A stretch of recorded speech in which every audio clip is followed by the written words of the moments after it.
Good evening, friends, and welcome to another peaceful journey through the quiet corridors of history. Tonight, we'll drift into the fascinating world of ancient siege warfare, where ingenious minds crafted the most remarkable machines of destruction the world has ever seen. Dim your lights now, settle deep under your blanket, and let the gentle glow of your screen be your only companion as we explore these mechanical marvels together.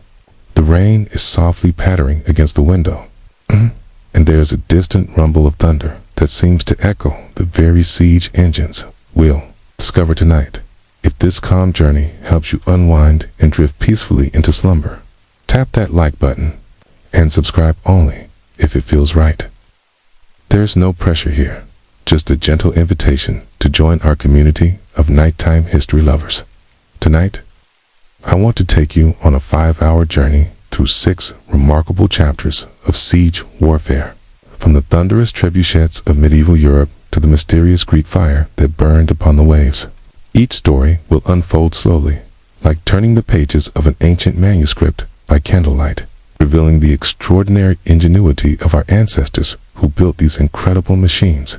So close your eyes when you're ready, breathe deeply, and let's begin our gentle exploration of these amazing siege weapons that shaped the course of history. The mighty trebuchet giants of medieval warfare. Will me tell you about a machine so powerful, so awe-inspiring, that its very name could strike fear into the hearts of castle defenders across medieval Europe. Picture this with me. It's a crisp autumn morning in the year 1304, and the Scottish mist hangs low over the ancient walls of Stirling Castle like a soft, gray blanket. The sound of hammering echoes across the countryside, not the gentle tapping of a village blacksmith, but the rhythmic pounding of hundreds of carpenters working to construct something truly magnificent. King Edward I of England, known to history as Longshanks, has commissioned the building of the largest trebuchet ever created. They call it Warwolf, and just the name sends shivers down the spine of every Scottish defender peering over the castle battlements. Can you imagine standing in that medieval workshop, breathing in the scent of fresh-cut oak and pine? The air would be thick with sawdust, and you'd hear the gentle creaking of ropes being tested, the soft whisper of measurements being called out. The craftsmen work with the kind of focused intensity that comes from knowing they're building something legendary, something that will be remembered for centuries to come. The trebuchet, you see, was like the ultimate medieval machina, perfect marriage of physics and engineering that could hurl massive stones with devastating accuracy. Think of it as the medieval equivalent of a precision missile launcher, but powered entirely by gravity and human ingenuity. The design was elegantly simple, yet incredibly effective, using a massive counterweight to generate the tremendous force needed to launch projectiles weighing hundreds of pounds across impossible distances. Close your eyes and picture the construction process. The main frame rose from the ground like the skeleton of some enormous beast, crafted from the finest seasoned timber. Oak beams, each one carefully selected for its strength and straightness, were joined together with iron bolts and reinforced with massive iron plates. The throwing arm stretched nearly 60 feet into the air, longer than most modern telephone poles, and required the strength of dozens of oxen just to position it correctly. But the real magic of the trebuchet lay in its counterweight box. Imagine a massive wooden container, large enough to hold a small house, filled with tons of carefully placed stones. The History Crunch tells us that these counterweights could weigh anywhere from 1 to 20 tons, and the physics were absolutely fascinating. When released, all that weight would fall just a few feet, but the long throwing arm would whip around with incredible speed, hurling its payload in a perfect arc toward the target. The gentle thud of the counterweight dropping would be followed by the most satisfying whoosh as the arm swept upward, then the distinct crack of the projectile leaving the sling. Medieval witnesses described it as sounding like thunder rolling across the landscape. Cut to me, it seems almost meditative. The this perfect orchestration of weight, leverage, and timing, all working in harmony now. Let me paint you a picture of how these magnificent machines were actually used in siege warfare.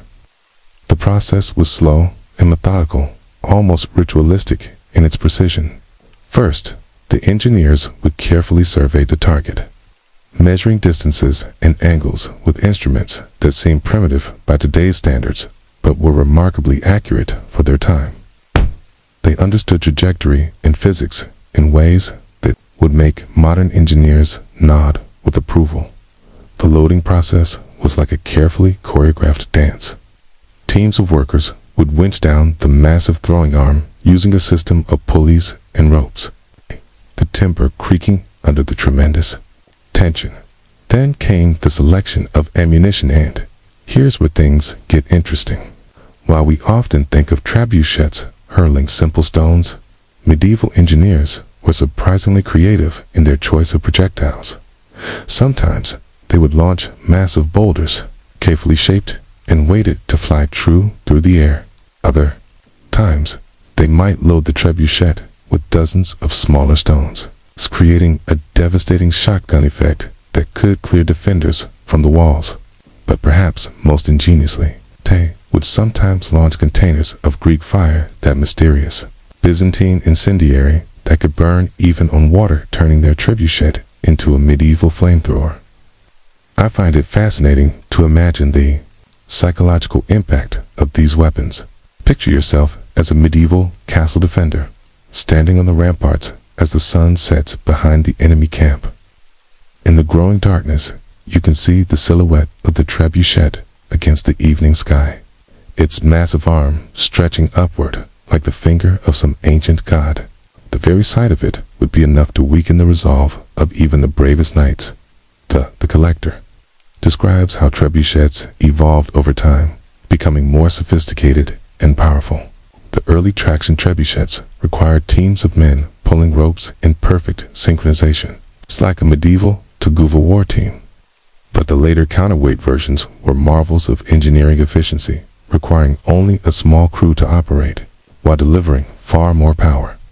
The sound of a trebuchet in action must have been absolutely mesmerizing. First, there would be the slow, groaning creak of the arm being winched into position, then a moment of perfect silence as the crew prepared for the shot. The release would come with a sharp crack, followed by the deep whoosh of the arm cutting through the air, the whistle of the projectile in flight, and finally the thunderous crash as it struck home. But what I find most captivating about trebuchets is how they represent the perfect balance between art and science. Medieval engineers didn't have computer models or advanced mathematics, yet they understood intuitively how to harness the forces of nature to achieve their goals. They learned through trial and error, passing down their knowledge through generations of craftsmen who took genuine pride in their work. The construction of a trebuchet was a community effort that could take months to complete. Entire forests would be harvested to provide the necessary timber, and the finest craftsmen from across the kingdom would be summoned to lend their expertise. Carpenters, blacksmiths, rope makers, and stonemasons would all contribute their skills to create these mechanical marvels. Imagine the satisfaction of those medieval engineers as they watched their creation come to life for the first time. The careful calibration shots, adjusting the counterweight and fine-tuning the release mechanism until the machine threw with perfect accuracy. Each successful shot would bring a sense of accomplishment that modern engineers can only dream of, the knowledge that their work was truly changing the course of history. The famous Warwolf that King Edward built at Stirling was so impressive that the Scottish defenders actually wanted to surrender before it was even used.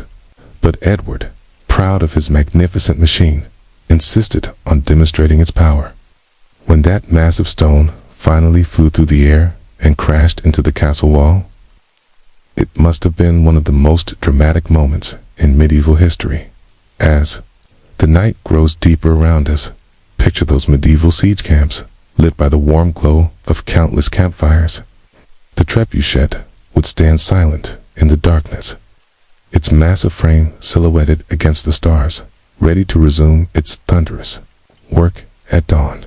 Tomorrow would bring another day of careful calculations, precise adjustments, and the satisfying rhythm of stone meeting stone as the siege continued.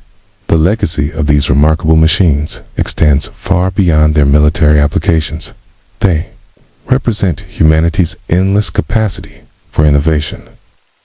Our ability to solve complex problems using nothing but intelligence, determination, and the materials at hand. Every time we see a modern crane or construction machine, we're looking at a direct descendant of those medieval trebuchets, proof that good engineering principles never go out of style.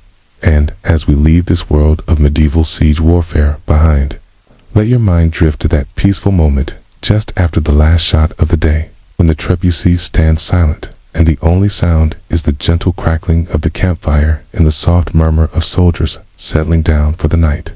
Tomorrow will bring new challenges, new targets, and new opportunities to marvel at these incredible machines that our ancestors built with such skill and dedication. Greek fire, the Byzantine Empire's liquid lightning now. As the embers of our medieval campfire begin to fade, let your mind wander eastward, across the misty waters of the Bosphorus, to the golden domes and marble palaces of Constantinople. Here, in the year 672 AD, the evening call to prayer echoes across the ancient city. Something extraordinary is about to change the course of warfare forever. Picture this scene with me. The Byzantine Emperor Constantine Paganotis stands on the seawall of his magnificent capital, watching with growing concern as the Arab fleet approaches across the darkening waters.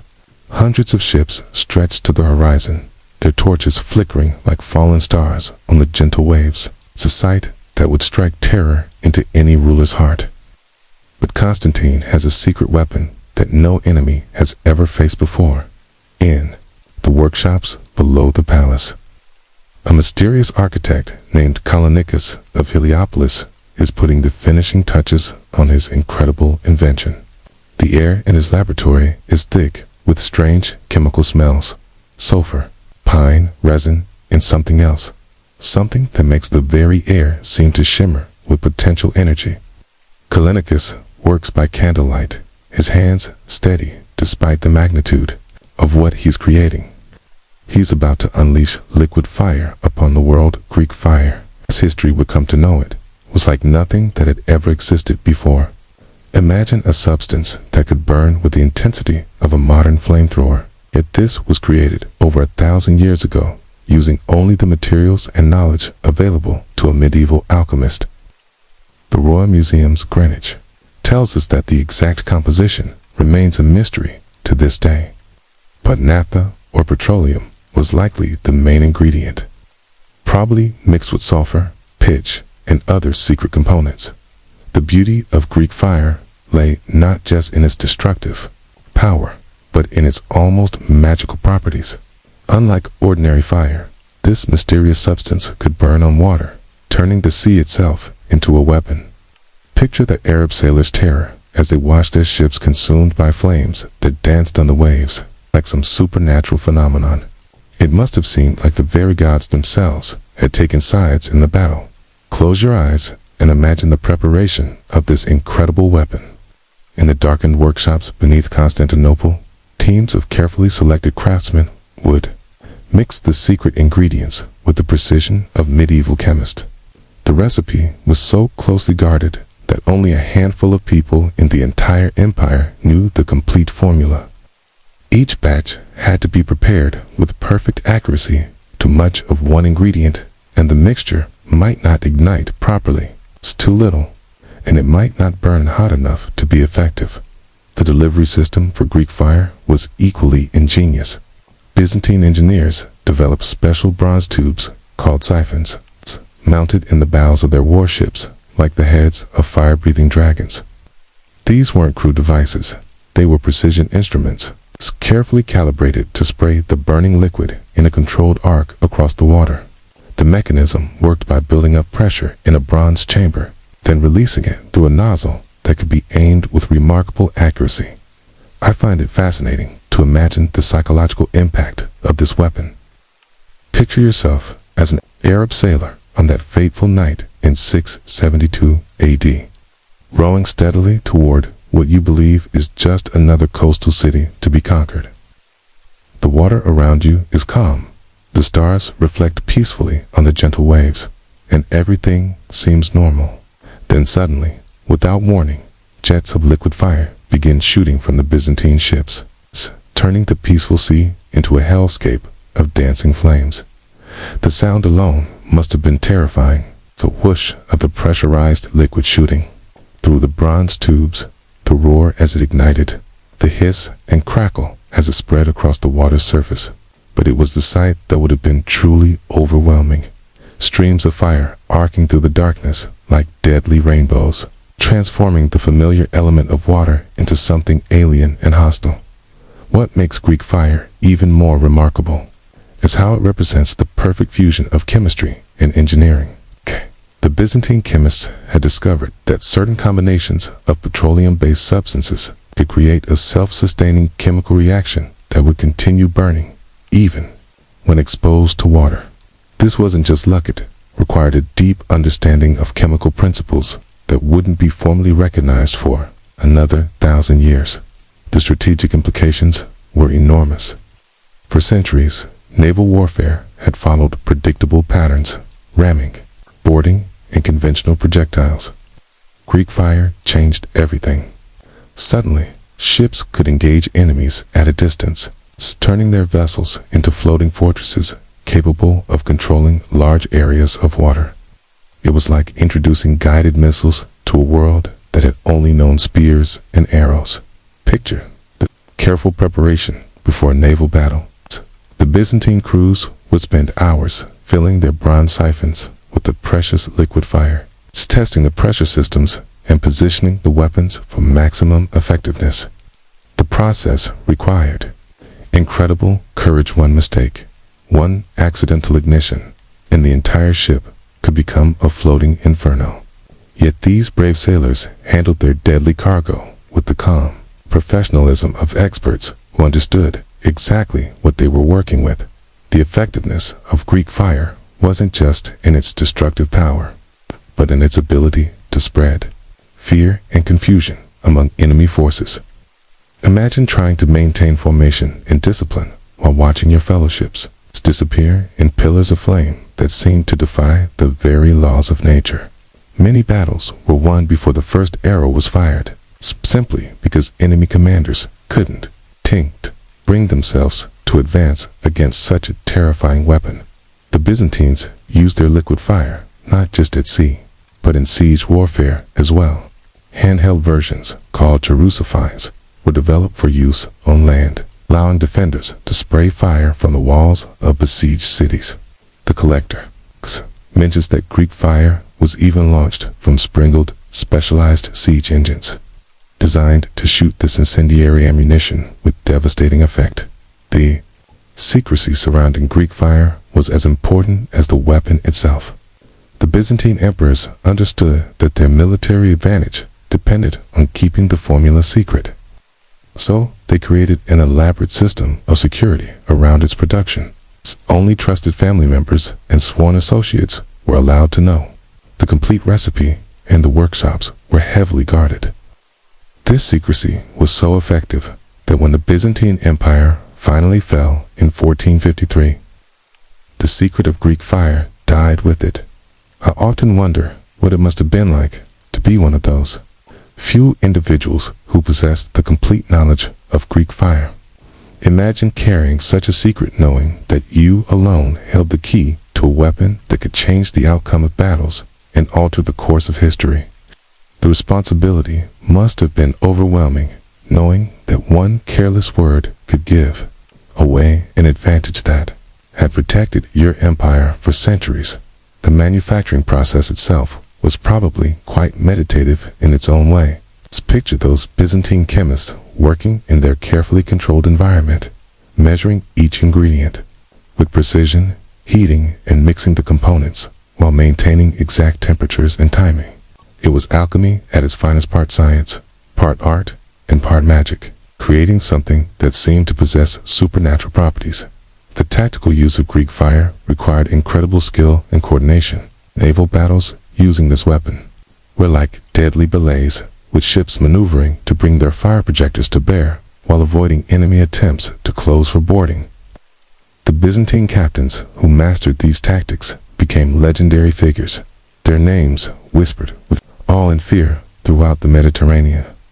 What strikes me most about Greek fire is how it represents the pinnacle of medieval military innovation. Here was a weapon that combined advanced chemistry, precision engineering, tactical brilliance, came psychological warfare into a single devastating package. It was centuries ahead of its time, yet created using only the materials and techniques available to 7th century craftsmen. As we drift deeper into this peaceful night, imagine yourself standing on the deck of a Byzantine warship just before dawn, watching the gentle waves catch the first rays of sunlight. The bronze siphons gleam in the morning light, ready to unleash their liquid lightning at a moment's notice. There's something almost poetic about the contrast this instrument of destruction mounted on a ship, gliding peacefully across waters that could, at any moment, burst into supernatural flame. The legacy of Greek fire extends far beyond its military applications. It represents humanity's endless quest to harness the forces of nature to transform raw materials into tools that serve our purposes. Every time we see a modern flamethrower or incendiary device, we're looking at a distant descendant of that mysterious Byzantine creation. Proof that true innovation never really dies, it just transforms and evolves. And now, as the Byzantine moon sets over Constantinople and the last flames of our imaginary Greek fire fade into embers on the water, let your thoughts drift toward tomorrow's adventures in the fascinating world of siege warfare, where new marvels and mechanical wonders await our gentle exploration. The Roman siege engines, masters of torsion and timber, as the Byzantine flames fade into memory, let us journey backward through time to an age when the Mediterranean world trembled at the sound of marching legions and the creak of wooden wheels, carrying death across ancient battlefields. Picture yourself standing on a hillside overlooking the siege of Alesia in 52 BC, where the morning mist rises from the Gallic countryside like the breath of sleeping giants. The Roman army spread before you is a marvel of organization and engineering precision. Neat rows of leather tents stretch across the valley floor, arranged with the mathematical perfection that characterized everything the Romans did. But what captures your attention aren't the soldiers, it's the incredible machines they've brought to this remote corner of Gaul. These aren't crude implements of war, but sophisticated instruments of siegecraft that represent centuries of Roman military innovation. Listen carefully. Can you hear that rhythmic thudding echoing across the valley? That's the sound of Roman engineers testing their ballista, massive crossbow-like engines that could hurl iron-tipped bolts with deadly accuracy across impossible distances. The Wikipedia describes these magnificent machines as resembling giant crossbows rather than catapults, powered by twisted sinew springs that could generate tremendous force. Close your eyes and picture the construction of a Roman ballista. Imagine skilled craftsmen working with the patience and precision of master clockmakers, selecting each piece of timber for its grain and strength. The frame was built from seasoned oak, reinforced with iron plates and carefully balanced to withstand the enormous forces it would generate. The real magic lay in the torsion springs, bundles of sinew or horsehair, twisted tight as steel cables, storing potential energy like coiled serpents waiting to strike. The process of loading and firing a ballista was like watching a carefully choreographed performance. A team of expertly trained soldiers would work in perfect synchronization, winching back the heavy bowstring, while another soldier placed the bolter, iron-tipped projectile that could weigh up to 26 kilograms. The firing groove. The moment of release was preceded by a silence so complete you could hear the wind whispering through the grass. Then came the sharp crack of the release. Mechanism and the distinctive whistle of the bolt cutting through the air. But the ballista was just one instrument in the Roman orchestra of siege warfare. Picture yourself walking through their military camp as evening settles over the battlefield, torches beginning to flicker to life throughout the orderly rows of tents. In one corner, you'll find the onagers' massive catapults, whose very name means wild ass because of their powerful kick when fired. These incredible machines used a single vertical arm to hurl stones weighing up to 78 kilograms, and their impact was devastating. The construction of an onager was a masterpiece of medieval engineering. The frame was anchored to the ground with iron stakes and reinforced with massive timber braces, creating a foundation solid enough to withstand the tremendous recoil forces. The throwing arm was a single stout timber, fitted with a leather sling that could accommodate stones of various sizes. When released, the arm would whip forward with such violence that the entire machine would buck and shake like an angry beast. Hence the name Wild Ass.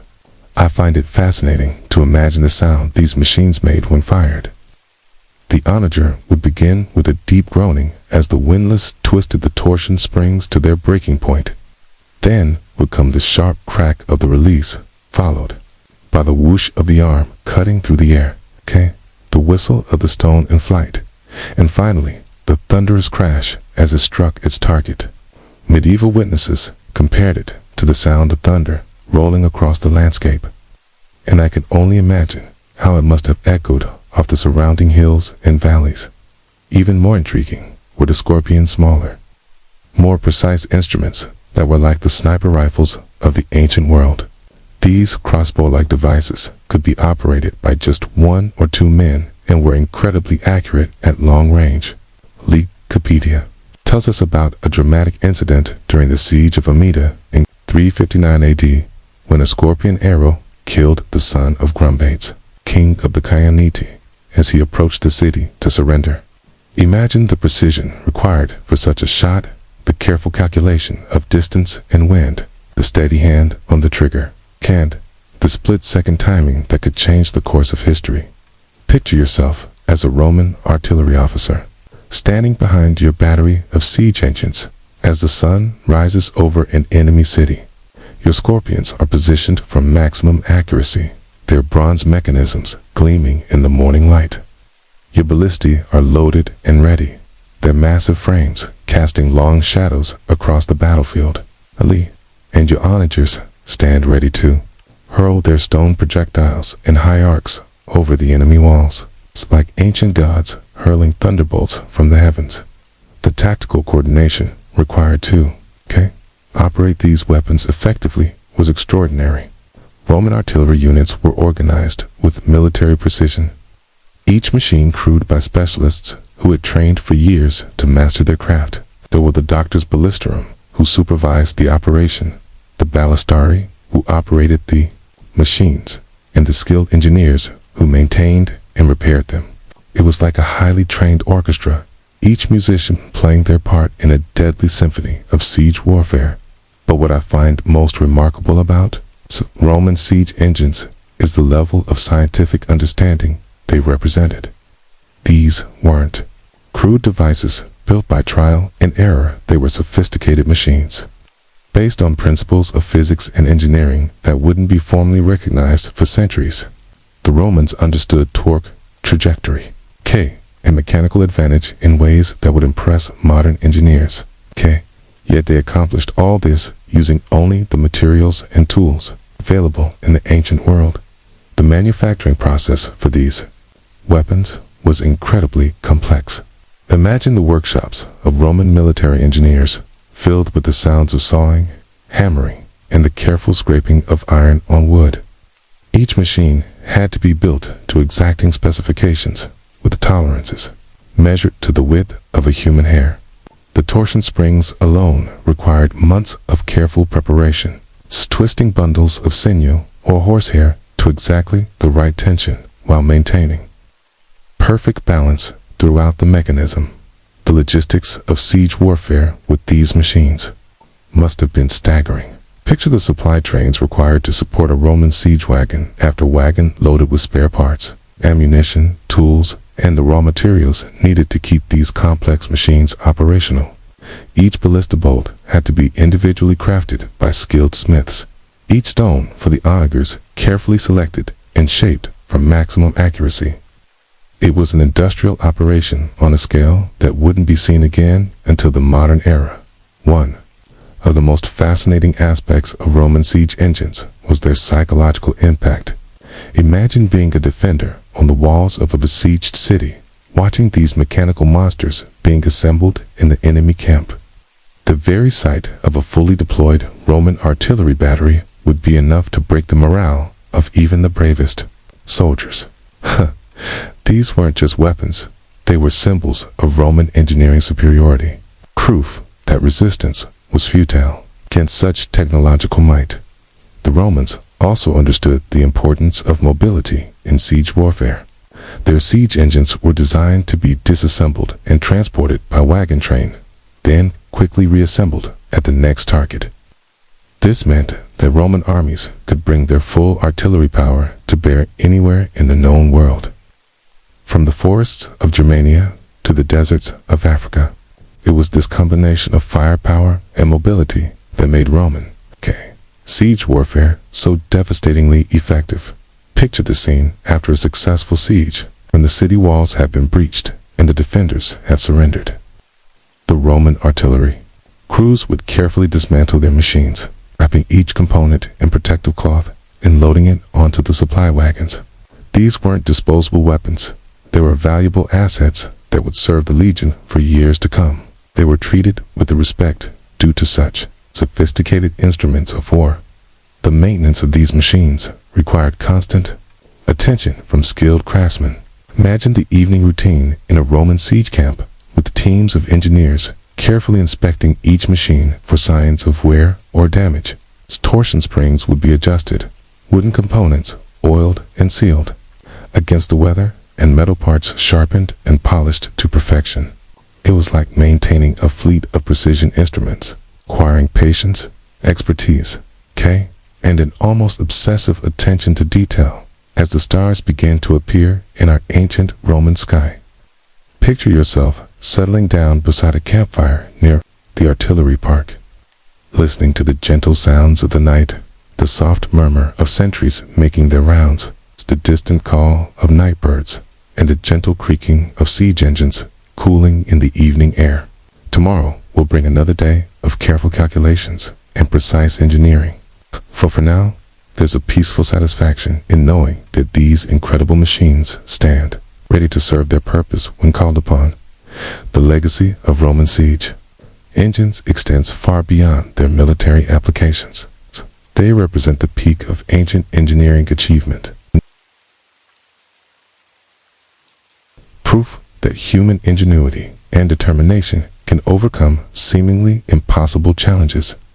Every time we see a modern artillery piece or a precision instrument, we're looking at ideas that were first explored by Roman engineers 2,000 years ago, refined and perfected by craftsmen who took genuine pride in their deadly art.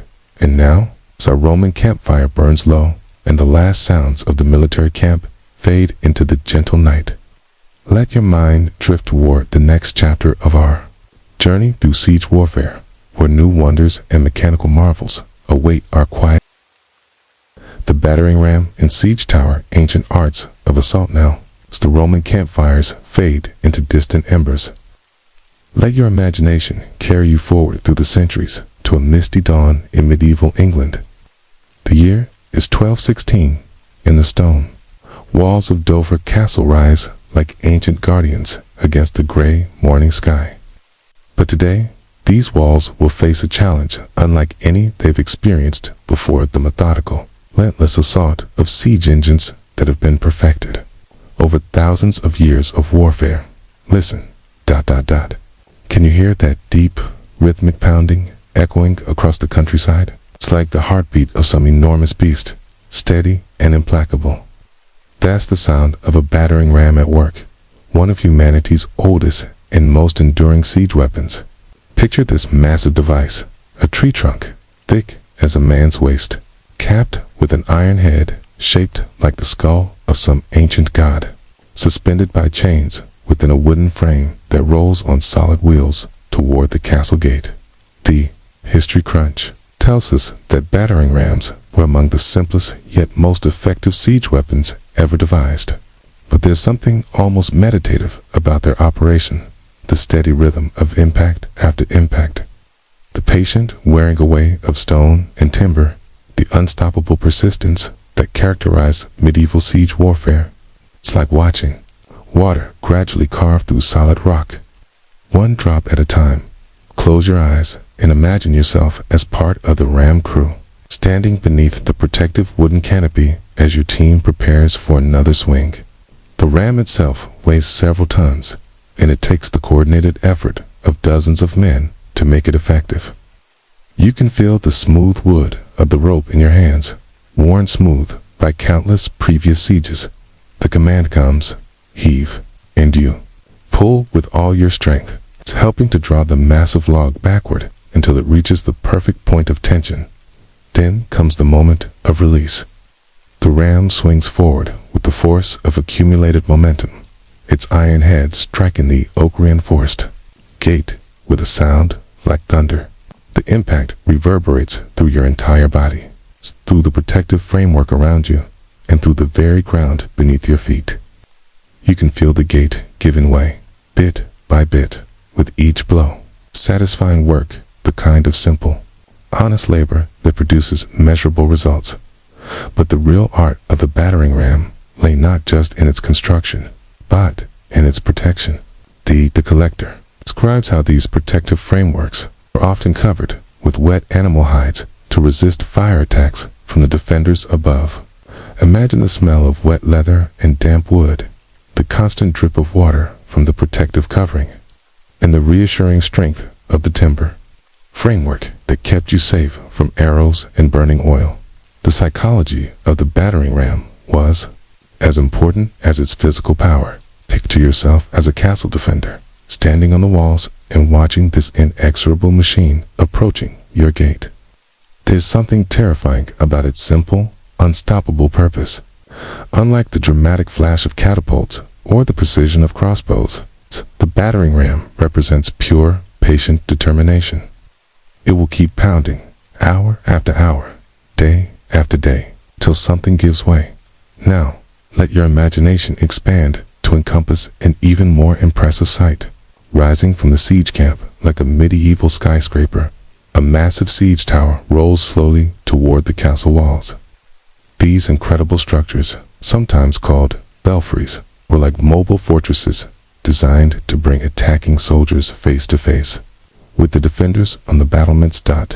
Picture the construction of such a tower. It would have taken weeks of careful planning and craftsmanship.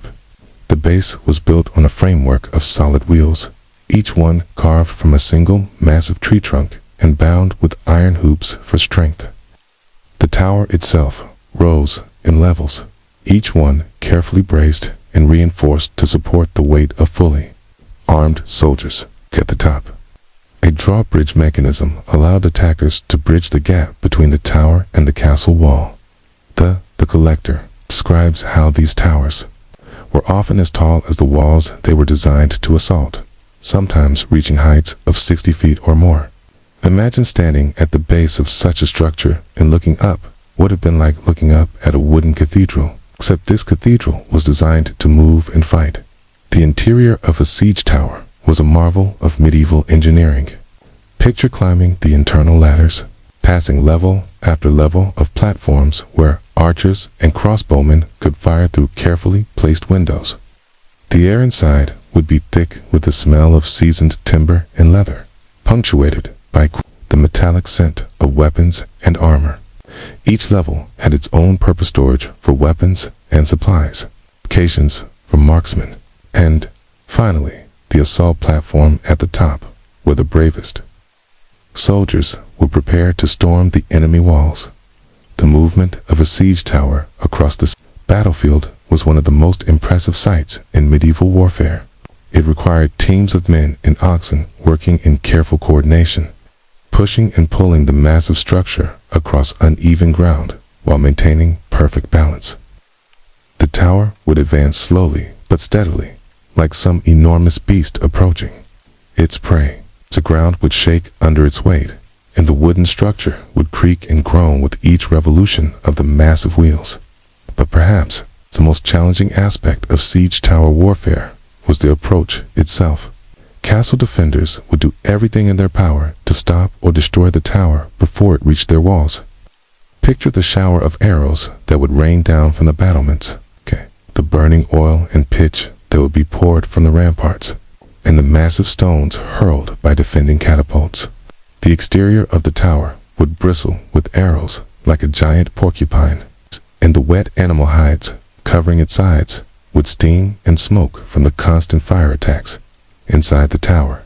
During an assault, the experience must have been both terrifying and exhilarating. Imagine climbing those internal ladders while the entire structure sways and shudders from the impact of enemy missiles. The sound would be incredible. The constant thud of arrows striking the exterior, the roar of flames, the shouts of defenders and attackers, and the groaning of the wooden structure itself. Yet through it all, the tower would continue its relentless approach toward the castle walls. The moment when the siege tower finally reached the walls was the culmination of weeks of preparation and construction. Picture the massive wooden drawbridge, dropping down to span the gap between the tower and the battlements, its hinges groaning under the weight. The first soldiers to cross that bridge would need incredible courage. They were literally bridging the gap between their world and the enemy's, walking from the relative safety of their tower into the teeth of desperate defenders. What I find most fascinating about siege towers is how they represented the ultimate expression of medieval logistics and engineering. These weren't simple devices that could be thrown together quickly. They required master carpenters, skilled engineers, and enormous quantities of carefully selected timber. The planning alone would take days, as engineers calculated the exact height needed to match the enemy walls and designed the internal structure to support hundreds of soldiers and their equipment. The construction process was like building a ship on dry land. Picture the siege camp filled with the sounds of sawing and hammering, the smell of fresh-cut wood and iron being worked at portable forges. Each beam had to be fitted perfectly, each joint reinforced to withstand the stresses of movement and combat. The wheels alone were masterpieces of medieval craftsmanship, each one requiring weeks of work by skilled wheelwrights. The tactical coordination required to use siege towers effectively was extraordinary. The approach had to be perfectly timed, with diversionary attacks at other points along the wall, drawing defenders away from the tower's target area. Archers and crossbombing in the tower's firing positions had to coordinate their shots with the overall assault plan, while engineers managed the complex task of keeping the massive structure moving in the right direction at the right speed. But siege towers weren't just offensive weapons. They were also powerful psychological tools. Imagine being a castle defender and watching one of these massive structures being assembled in the enemy camp. Day by day, you would see it growing taller, more imposing, more threatening. The very sight of it would be enough to weaken the resolve of all but the most determined defenders, because it represented the enemy's total commitment to the siege. The logistics of siege warfare with towers, arqueros, and rams were staggering. Picture the supply trains required to support such operations: leadless wagons loaded with timber, rope, iron fittings, and all the specialized tools needed to build and maintain these complex machines.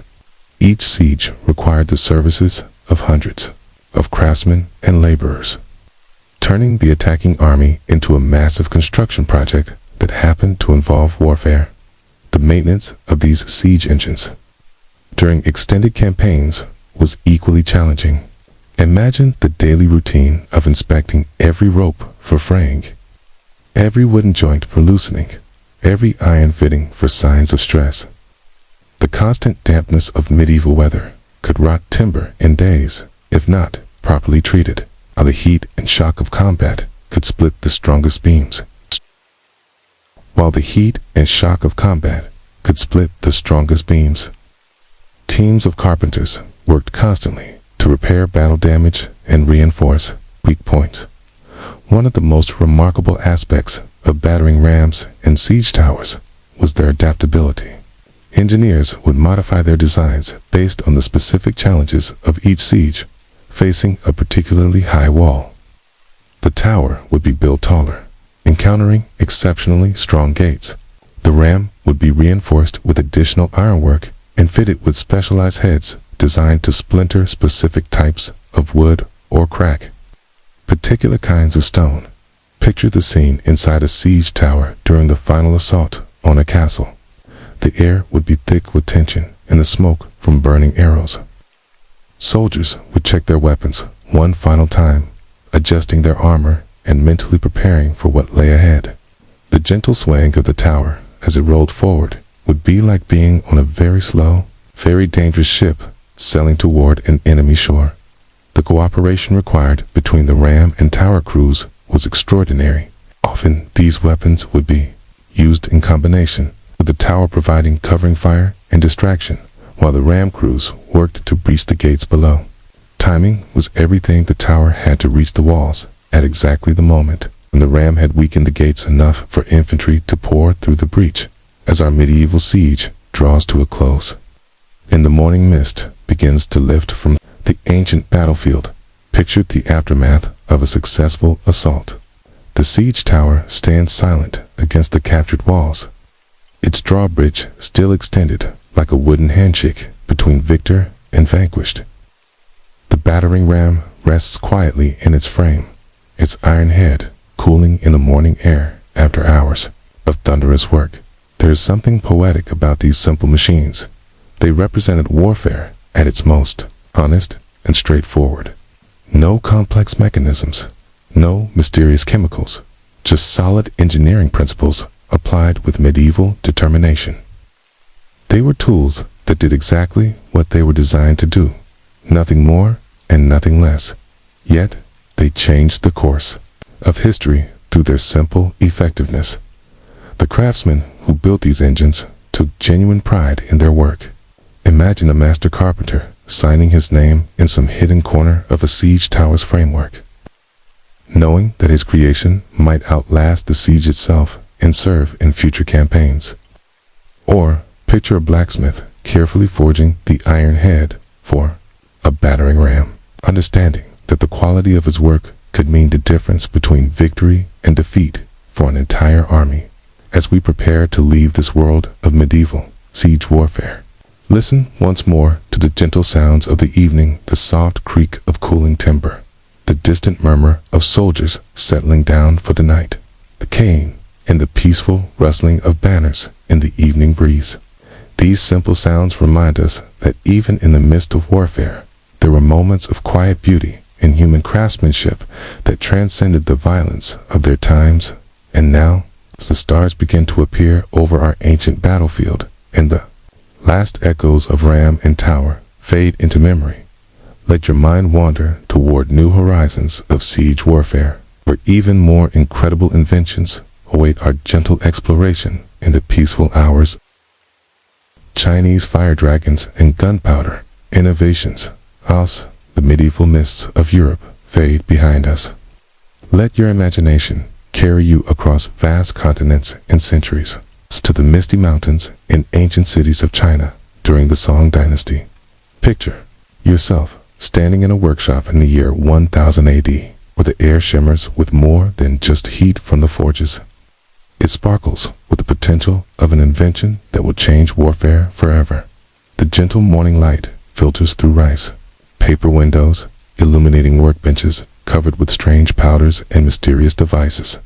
This is where Chinese military engineers are perfecting the use of gunpowder, that miraculous black powder that transforms simple saltpeter, sulfur, and charcoal into something that harnesses the very power of thunder itself. Close your eyes and breathe in the atmosphere of this ancient laboratory. The air carries the acrid scent of sulfur mixed with the earthy smell of charcoal, while beneath it all runs the sharp, clean odor of refined saltpeter. Chinese alchemists discovered this incredible substance quite by accident while searching for the elixir of life. But military engineers quickly realized they had found something far more practical: the power to propel projectiles with a force that seemed almost supernatural. Listen carefully. Can you hear that distinctive whooshing sound echoing across the testing grounds outside? That's the sound of the Huo Long Chu Shui, the fire dragon, issuing from water, one of the most remarkable siege weapons ever created. Thehistory.co.uk describes this incredible device as probably the world's first multi-stage rocket, a weapon that seems centuries ahead of its time. Picture this extraordinary machine in your mind's eye. The fire dragon appears to be a carved wooden dragon head, painted in brilliant reds and golds, with fierce eyes and bared teeth that seem almost alive in the flickering torchlight. But this isn't just decorative art, it's a sophisticated weapons system. Hidden within the dragon's mouth is a launching mechanism that can fire a battery of rocket-propelled arrows in sequence, creating a devastating barrage that seems to emerge from the very jaws of a mythical beast. The genius of the fire dragon lay in its multi-stage design. The first stage would ignite and launch the entire battery of arrows from the dragon's mouth. But that was just the beginning. Each arrow was itself a miniature rocket, designed to ignite in flight and propel itself even further toward the target. It was like watching a fireworks display that had been weaponized, with each streak of fire across the sky carrying deadly intent. Imagine being present at the first test of such a device. Chinese engineers would gather in a safe area while brave technicians made final adjustments to the dragon's internal mechanisms. The moment of ignition would be preceded by perfect silence. Then would come the thunderous roar as the first stage fired, followed by the spectacular sight of dozens of flaming arrows streaking across the sky like angry spirits. The psychological impact alone would be devastating. What army could maintain its courage when facing weapons that seemed to employ the power of mythical beasts? But the fire dragon was just one example of Chinese innovation in siege warfare. Columbia University's Asia for Educators tells us that Song Dynasty military engineers developed early types of rockets, cannons, bombs, and mines, an entire arsenal of gunpowder-based weapons that gave Chinese armies a technological advantage that lasted for centuries. Picture yourself in a Chinese arsenal during this revolutionary period, watching master craftsmen create the tools that will reshape warfare. In one corner, bomb makers carefully measure precise quantities of gunpowder into ceramic shells, creating explosive devices that can be hurled by catapults or delivered by hand. The work requires incredible precision. Too little powder and the bomb won't explode effectively. Too much and it might detonate prematurely, killing the bomber. The development of early cannons was equally fascinating. Chinese engineers began with simple bamboo tubes reinforced with iron bands, gradually evolving toward solid bronze and iron barrels that could withstand increasingly powerful charges. Weapons of the Ancient World describes how these early cannons were fashioned by artisans working in a tradition of gunpowder, weaponry that was already 400 years old by the time Europeans first encountered similar devices. The manufacturing process for these early firearms was like a careful dance between chemistry and metallurgy. Picture Chinese foundry workers carefully casting bronze cannon barrels, understanding intuitively how thick the walls needed to be to contain the explosive force of gunpowder. Meanwhile, in nearby workshops, powder makers would grind and mix their ingredients with the patience of master chefs, knowing that the quality of their work would determine whether the weapon fired true or exploded in the user's face. One of the most remarkable aspects of Chinese gunpowder weapons was their variety and creativity. Beyond the famous fire dragon and early cannons, Chinese engineers developed fire lance, essentially handheld flamethrowers that could spray burning powder and debris at close range. Imagine the terror of facing such a weapon in hand-to-hand combat, watching jets of flame and sparks erupting from what looked like an oversized spear. The strategic implications of gunpowder weapons were enormous. For the first time in human history, fortifications that had been considered impregnable could be breached by explosive force rather than just mechanical pressure. Picture a Chinese siege engineer studying the walls of an enemy city, calculating exactly where to place his explosive charges for maximum effect. It was the beginning of a new kind of warfare, one where science and chemistry were as important as courage and strength. The Chinese gunpowder story map describes how early Chinese cannons were vast-shaped and could fire a variety of materials from clay balls to rocks. This flexibility made them incredibly versatile weapons. One moment, firing solid shot to breach walls, the next, launching incendiary charges to set buildings ablaze, and then switching to anti-personnel loads to clear defenders from the ramparts. Picture the scene during a Chinese siege as engineers prepare their gunpowder weapons for action. Teams of specialists would carefully measure charges, select appropriate projectiles, and position their cannons for maximum effect. The process required the same kind of careful calculation that modern artillery uses, except these ancient gunners had to develop their own techniques through trial and error, with no textbooks or training manuals to guide them. The sound of early gunpowder weapons must have been absolutely extraordinary. Unlike the familiar crack of modern firearms, these early devices produced a deeper, more thunderous roar that seemed to shake the very foundations of the earth. Witnesses described the sound as being like the anger of dragons or the fury of storm gods, descriptions that seemed perfectly appropriate when you consider that these weapons were literally harnessing explosive force for the first time in human history. The psychological warfare aspects of gunpowder weapons were as important as their physical effectiveness. Imagine being a defender on city walls when the first gunpowder weapons appeared on the battlefield. The sight alone would be terrifying. Strange tubes belching fire and smoke, accompanied by sounds like thunder rolling across the landscape. But it was the mystery that made them truly frightening. How could mere mortals command the power of pedal? The gods themselves. Chinese engineers understood the importance of visual presentation in their weapon design. The fire dragon wasn't just functional, it was deliberately designed to look supernatural and terrifying. Other Chinese weapons incorporated similar psychological elements, with demon faces carved into cannon muzzles and rocket launchers shaped like mythical beasts. It was a perfect fusion of practical engineering and psychological warfare. The manufacturing infrastructure required to support gunpowder weapons was incredibly sophisticated. Picture vast workshops dedicated to powder production, with teams of workers grinding ingredients, mixing components, and testing batches for quality and consistency. Other workshops specialized in metalworking, creating the bronze and iron components needed for cannons and rocket launchers. It was like an early industrial revolution, with mass production techniques being developed to supply armies with these revolutionary weapons.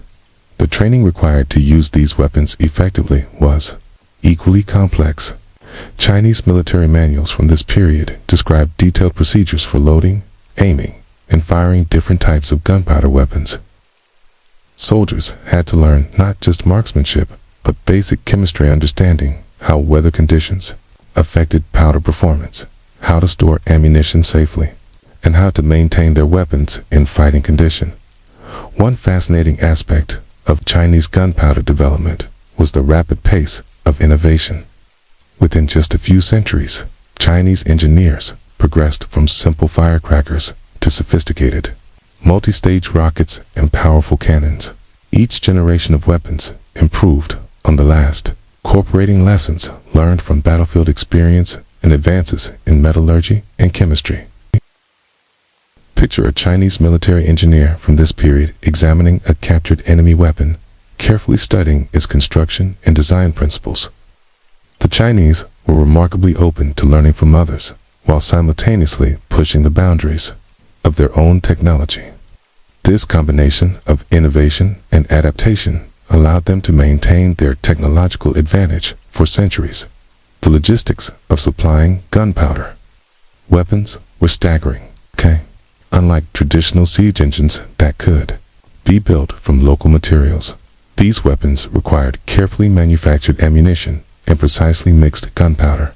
Picture the supply trains following Chinese army's wagons loaded with barrels of powder, baskets of projectiles, and spare parts for the increasingly complex weapons being used. As our journey through ancient Chinese siege warfare draws to a close, imagine yourself standing in the courtyard of a Chinese fortress as evening settles over the landscape. The fire dragons stand silent in the fading light, their painted eyes seeming to watch over the peaceful scene. The cannon barrels gleam dully in the torchlight, and the air still carries the faint scent of gunpowder from the day's testing. There's something almost magical about these early gunpowder weapons. They represent the moment when human ingenuity learned to harness chemical energy for mechanical purposes. Every modern explosive device, every rocket, every firearm traces its ancestry back to these pioneering Chinese innovations. Okay? They were the first steps on a technological journey that continues to this day. The craftsmen who created these weapons were true pioneers, working without precedent or guidance to develop entirely new technologies. Picture a Chinese cannon maker in his workshop, carefully boring out a bronze barrel by hand, testing each step to ensure the weapon would be both effective and safe. His work required not just skill, but genuine courage, the courage to push into unknown technological territory. And now, as the Chinese moon rises over our ancient fortress and the last sounds of the workshop fade into peaceful silence, let your thoughts drift toward our final chapter in this gentle journey through siege warfare, where one last marvel of human ingenuity awaits our quiet The siege engines of Leonardo da Vinci, Renaissance dreams of war as the gentle smoke from Chinese gunpowder fades into the evening air. Let your imagination travel forward through time and westward across continents to the sun-drenched hills of Renaissance Italy. The year is 1487, and in a cluttered workshop in Milan, perhaps the greatest mind in human history is bent over his drawing table, sketching designs that won't be fully understood for another 500 years. Picture this scene with me. The workshop is filled with the warm, golden light of afternoon sun streaming through tall windows.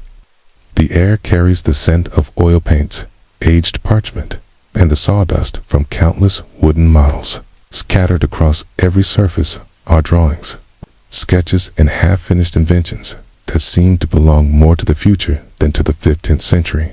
And at the center of it all sits Leonardo da Vinci, his keen eyes focused on designs that will revolutionize the very concept of siege warfare. Listen carefully. Can you hear the gentle scratching of his pen against parchment as he works out the mechanical details of his armored vehicle? The history.co.uk tells us that this incredible machine was designed over 400 years before the first modern tank, yet its basic principles were remarkably similar to armored vehicles used in modern warfare.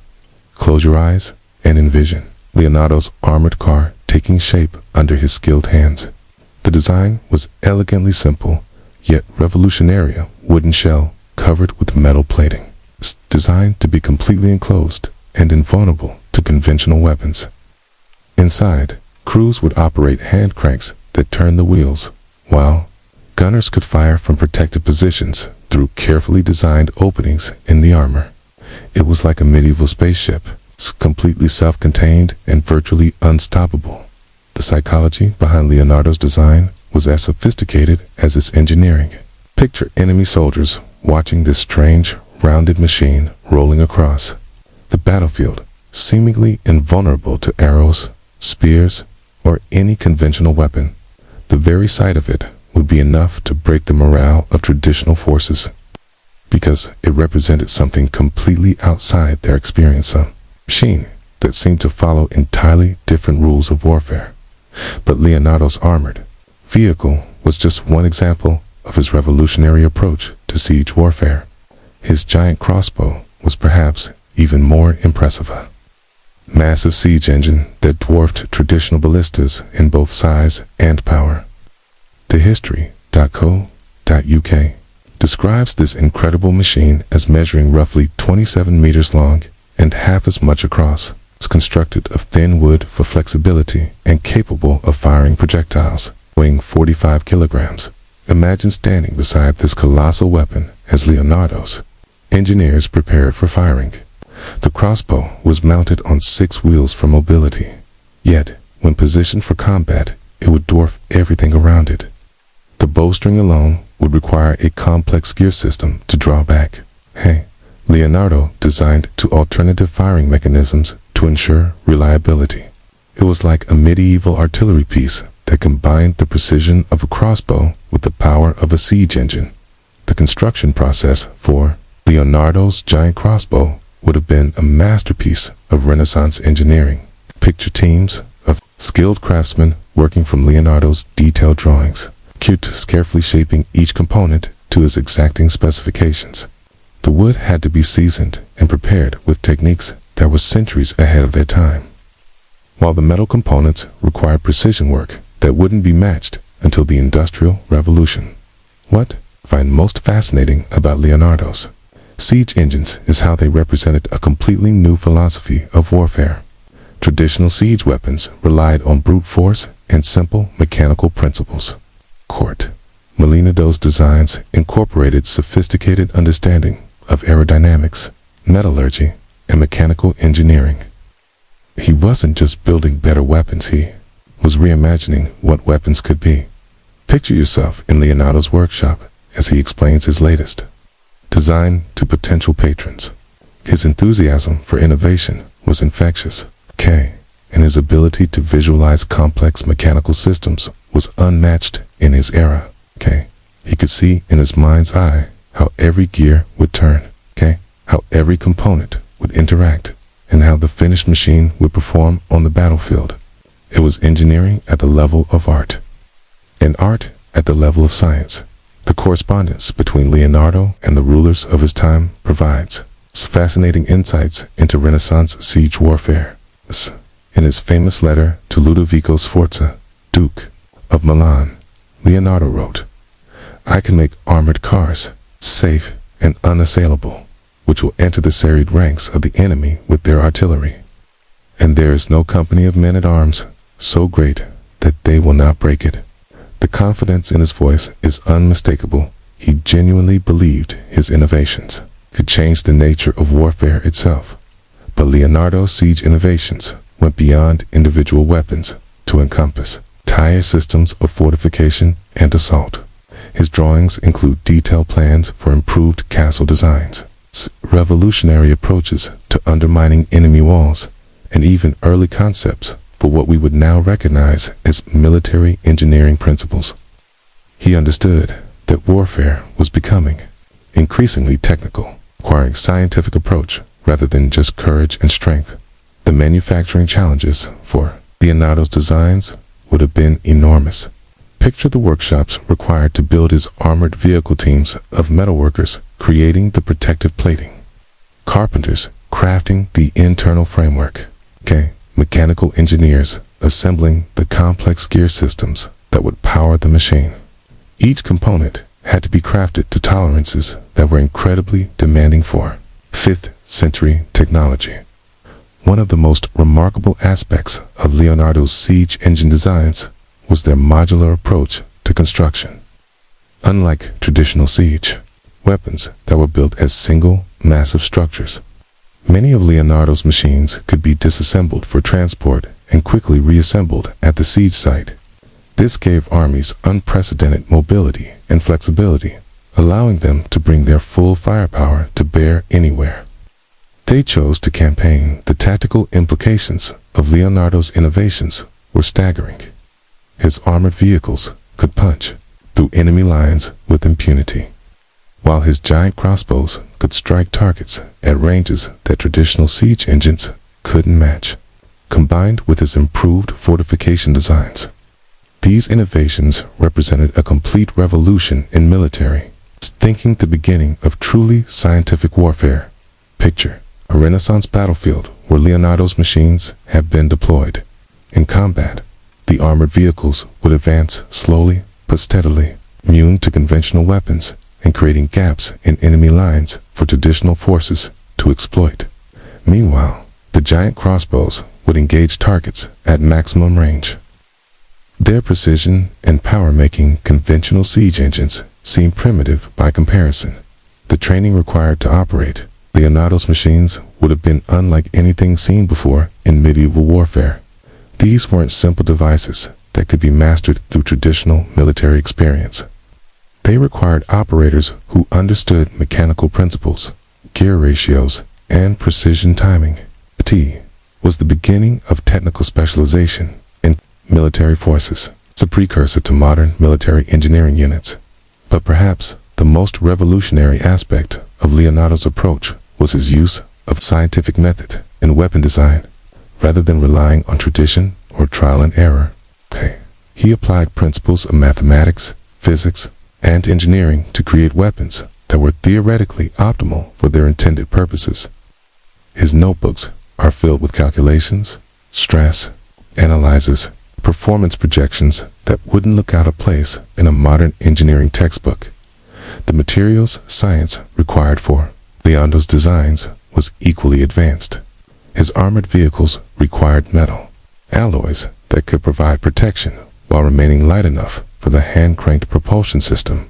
His giant crossbows needed wood with specific elastic properties and metal components with precise spring characteristics. These requirements pushed Renaissance craftsmanship to its absolute limits. Picture the testing and refinement process for Leonardo's siege engines. Each prototype would be carefully evaluated with modifications made based on actual performance rather than theoretical calculations. Leonardo understood that even the best designs needed real-world testing to reach their full potential, and his notebooks show evidence of continuous improvement and refinement. The cost of producing Leonardo's siege engines would have been enormous by medieval standards. Unlike traditional weapons that could be built from readily available materials using conventional techniques, these machines required specialized components, precision manufacturing, and skilled operators. They represented the beginning of capital-intensive warfare, where technological advantage came at a significant financial cost. One fascinating aspect of Leonardo's siege engine designs was their psychological impact. These machines didn't just look different from traditional weapons, they operated according to completely different principles. Enemy forces facing Leonardo's innovations would be confronting not just superior firepower, but an entirely alien approach to warfare that challenged their fundamental assumptions about combat. The influence of Leonardo's siege engine concepts extended far beyond his own lifetime. Although many of his designs were never built during the Renaissance, the principles he developed influenced military engineers for centuries to come. His approach to combining scientific method with practical engineering became the foundation for modern military technology development. Picture Leonardo in his workshop during the evening hours, working by candlelight as he refines his latest design. There's something almost meditative about his process. The careful measurement, the precise calculation, the gradual evolution of idea into reality. He understood that true innovation required patience, persistence, and an almost obsessive attention to detail. The legacy of Leonardo's siege engine innovations is still visible in modern military technology. His armored vehicle was a direct ancestor of the modern tank, while his giant crossbow incorporated principles that appear in contemporary artillery systems. His scientific approach to weapon design established methodologies that military engineers still use today. As our journey through Renaissance siege warfare draws to a close, imagine yourself once more in Leonardo's workshop as the last light of day fades from the windows. His drawings lie scattered across the workbench, each one representing a glimpse into a future that he could envision but never fully realize. The gentle sound of his pen scratching against parchment continues into the night. Psst. This remarkable mind continues to push the boundaries of human knowledge and capability. There's something profoundly peaceful about this scene. It's a quiet dedication of genius at work, the patient accumulation of knowledge that will benefit generations yet unborn. Leonardo's siege engines were never just weapons. They were expressions of human creativity and ingenuity, proof that the mind can conceive solutions to problems that seem insurmountable. The craftsmen and engineers who would have built Leonardo's machines possessed a different kind of courage than traditional warriors. They were pioneers venturing into unknown technological territory, willing to risk failure in pursuit of innovations that could change the world. Their work required not just skill, but imagination, the ability to see possibilities that others couldn't even envision. And so, dear friends, as our 5-hour journey through the fascinating world of siege warfare comes to its peaceful close, we find ourselves back where we began, in the quiet darkness of your room, surrounded by the gentle sounds of night. We've traveled together through centuries of human ingenuity. From the thunderous trebuchets of medieval Europe to the liquid lightning of Byzantine Greek fire, we've watched Roman engineers perfect the art of torsion-powered artillery, marveled at Chinese innovations with gunpowder and fire dragons, and glimpsed the future through Leonardo da Vinci's revolutionary Renaissance designs. Each of these remarkable machines tells a story not just of warfare, but of human creativity and determination. They represent our species' endless capacity to solve problems, to innovate, and to push the boundaries of what's possible using nothing but intelligence, skill, and the materials at hand. Picture one last scene with me. All these incredible siege engines standing together in some vast museum of military history. The trebuchet's massive frame casting long shadows in the gentle light. The bronze siphons of Greek fire gleaming like ancient treasures. Roman ballistas and scorpions arranged with mathematical precision. Chinese fire dragons with their painted eyes seeming almost alive. Leonardo's revolutionary designs existing as perfect blueprints for a future that was centuries away. There's something deeply satisfying about these machines. They were built by people who took genuine pride in their craftsmanship, who understood that they were creating tools that would serve purposes far greater than themselves. Each siege engine represents countless hours of careful planning, precise construction, and dedicated service, often by craftsmen whose names have been lost to history, but whose work continues to inspire us today. May these memories of human ingenuity and mechanical marvels guide you into peaceful dreams filled with the gentle sounds of medieval workshops, the quiet satisfaction of problems solved through patient engineering, and the timeless beauty of minds working together to create something greater than the sum of its parts. If you've drifted peacefully through this journey with us tonight, these stories of siege warfare have helped quiet your mind and prepare you for restful sleep. Let me know in the comments below. Your feedback helps me understand what brings you the most peace and relaxation in these quiet hours. Sweet dreams. Dear friends, may your rest be as peaceful as a medieval courtyard after the siege has ended. When the machines stand silent under the stars and tomorrow's possibilities stretch endlessly ahead. Until next time, this is your guide through the gentle corridors of boring history, whispering you softly toward sleep.